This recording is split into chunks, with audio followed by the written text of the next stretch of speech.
அதான் இப்ப இது வந்து பைபிள் வசனங்கள் பைபிள்ல ஒரு சர்ச்சில் பாஸ்டர் பைபிள் வசனம் பேசினா விளக்கம் கொடுக்கணும்.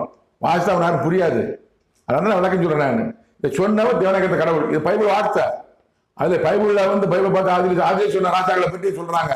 இப்ப நான் இப்போ உள்ள ராஜாக்களை பற்றி அரசியல் அமைச்சர் முதலமைச்சர் பற்றி நான் சொல்றேன். நான் அந்த பைபிளும் இந்த வார்த்தை ஒண்ணு புரிஞ்சுக்கோங்க. உலக மக்களே, கிறிஸ்துவ ஜனங்களே புரிஞ்சு கொள்ளுங்கள். பைபிள் ஆதியில கூடிய வார்த்தைகள் தான் பைபிள் வச்சு பாஸ் வழக்கம் சொல்றாரு. இப்ப என் தேவனாய கருத்த கடவுள் அப்ப சொன்னதுக்கு தேவனாய கருத்த இப்ப இன்னும் சொல்றாரு. அவர் சொன்ன வார்த்தையை தான் வழக்கம் சொல்றேன். நான் அவன் நாமம் பூமியில இராதபடி கற்பண்டு போகப்படுகிறது. அவன் வாழ்நாள் பூமியில முடிபட்டது. பூமியில எத்தனை நாள் வாழணும்னு சொல்லப்பட்ட வாழ்நாள் பூமியில முடிபட்டது. எப்போங்கிறது கடவுள் தான் தெரியும். விரைவில் மரணம் உண்டு. கடவுள் வார்த்தை, என் வார்த்தை அல்ல. தந்தையானவன் வேதனைப்படுவான் தன்னை இல்லாமல், தாயானவன் வேதனைப்படுவான் தன்னை இல்லாமல். உடனே